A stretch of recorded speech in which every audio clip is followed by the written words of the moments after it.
You've seen her in a lot of our videos. We're going to learn all about Christy Wong in the hangar.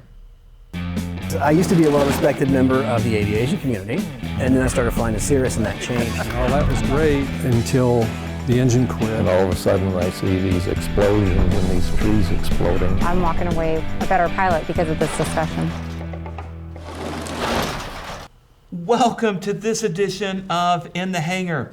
I'm very pleased to bring to you somebody that you've already seen a lot of, but maybe you haven't learned a lot about, Christy Wong. Christy, thanks for being here today. Thanks, I'm happy to be here. Okay, so you've been doing a lot of videos with us. Tell me how you got started doing videos and what it's been like so far. Actually, it all started with you. You're doing the taking off, and you were looking for pilots to interview, and of course, a lot of people in the North Texas aviators community know the Wong Warrior, and I was like, sure, I'll go up with you, and we had a blast. So that's kind of where it really started, outside of just GoProing my own flight training, which in itself was. Yes, I've seen a couple of those videos, and maybe we can play them, but like your first solo, and yes, you're quite a talker.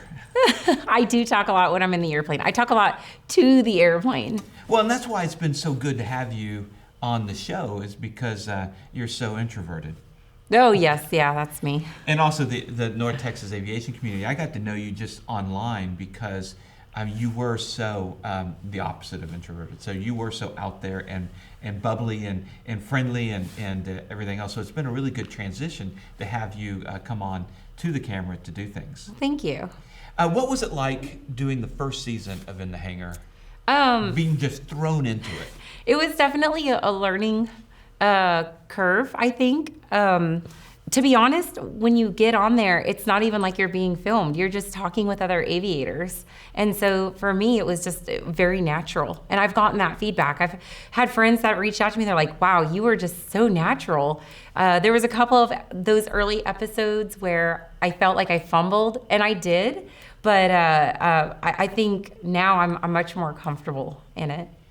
Well, I mean, it's great to be in this industry. The general aviation community, I mean, is a community. Now, I mean, pilots, of course, to be a good pilot, you kind of have to be obstinate, headstrong, and that can lead to some really interesting discussions that most people don't want to put on camera. But, but overall, it's a very friendly, it's a very closed community as far as, or close, because we share a lot of the same risks and everything else. So that's been kind of fun. Yeah, well, what I've learned is that the aviation community is so small. So, I mean, I'll take the airplane and I'll fly out to East Texas, for example, and I've got people that'll come up to me and say, hey, you're Christy Wong, aren't you? Where's your leggings? Or something like that. And I've learned, wow, we really are a tight-knit community, and that's what I love about aviation, so. Okay, so you have not been a pilot very long. Both you and I started approximately 3-4 years ago.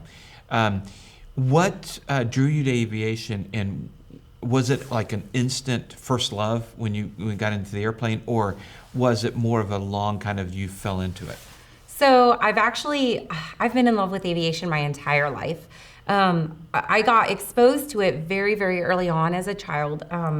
I told this story once before. My grandfather, when I was about 4 years old, got me this book. It was not a child-friendly book, but I loved it. It had every make and model of airplane that was in production at that time, and then the end of it was helicopters. I wore the back binding out of that book because I was in it all the time. I got to take my first commercial airline ride when I was about 10. I will never forget the flight from Salt Lake City to Boise, Idaho. I think it was a SkyWest flight, and it was one of those little regional, turboprops. And this was pre 9/11, and the flight attendant came up and said, "Hey, would you like to come up and meet the pilots?" And I was like, "Yeah."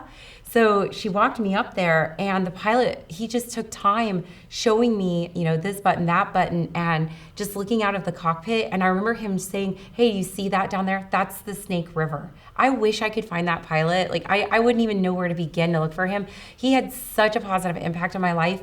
He wound up giving me those little wings. And I remember wearing those like every day until they broke when I was in 5th grade. Because it was like, and I can't even explain like the emotion that brings up to me, because I was like, all right, yeah, I want to fly. But it was one of those things where it was almost like a pipe dream. I didn't have a lot of opportunity to do that. I grew up very poor, and so I did the thing. Like I went to college, I got married, had kids, etc. Excuse me. And it wasn't until I was 34 years old that I was finally able. There's 3 things I contend you need to like fly and be a pilot, and that's desire, time, and money. Well, I had all the desire in the world, and I had no time and no money.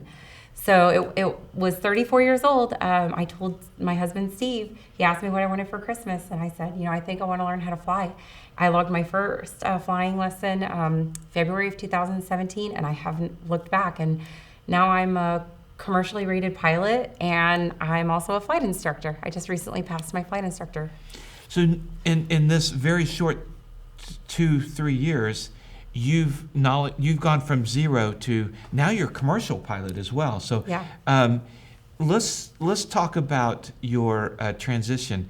You talked about time and money being important.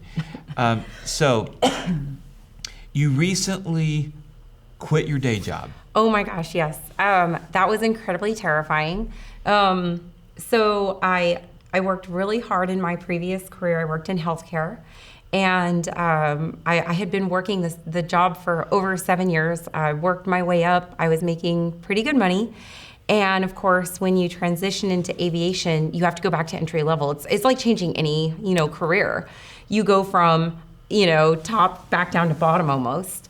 And that's exactly what I did. So it took about 6 months or so of very careful planning, both financially, strategically, to say, what would be the best fit? How am I going to do this? Oh my gosh, I'm going to be so poor, And so that's what I did. I was just very strategic about it, and I made the leap. And I've been flying professionally, like full time now, for about a month, and I absolutely love it. It's scary and exciting and wonderful. And oh my gosh, I'm so broke, but it's so worth it because the earning potential is there. In a couple of years or so, I'll be back up there. I'm just enjoying the ride while I'm there. Oh, that's awesome. Okay, here's something that I found out that you and I have a shared interest in that a lot of people may not understand and may not get why it is. I have books and books of like black box transcripts and accidents. So before I started flying, before you started flying, fixated with airline accidents and airplane accidents. Yep. Why do you think that is? I think it's just human nature. Like, we want to know, why did this happen? Mm-hmm. How can we prevent it in the future? I was already like mildly obsessed with aviation. Yeah, me too. I mean, I met Steve because I wanted to learn how to fly, because I was so obsessed with aviation. So you just married him because he's a pilot? I mean, he contends that I married him for his endorsements. So, which is so far from the truth. But I just, because he was a professional pilot, and I just wanted to know. So I got really hooked on like air crash investigations and all of those different things, because I truly wanted to know. But I don't know, it was aviation related, themed, whatever. So I was really into all of that stuff. But yeah, it's kind of like the morbid side of me. Ooh, oh, I know. And yeah, people that fly with me now kind of find that out and get a little nervous. Well, I mean, you look at like Sioux City and the DC-10, and you look at the San Diego, the Cessna that crashed into the DC-9. And my favorite one, I just have to mention, TACA 110. That is a fascinating Which one's that? story. So that's the one where it was like a brand new 737 in the 80s. They were flying from South America to New Orleans. Okay. And they ran into a hailstorm. Okay. And so they had a dual engine flameout, which at the time was completely unheard of. And the captain, that's when he landed on the levee. The levee, yes, and it happened to be on NASA property. And what's amazing is that the aircraft was still fully intact. Yeah, they flew it off, didn't they? They did. They made some repairs. I think they switched an engine, and they wound up flying that aircraft off, and it was still in service for a long time. So that is my favorite like air crash story, because there was still a lot to be learned from it. They wound up redesigning the engines because of it. But the captain and his first officer, I mean, talk about crew resource management.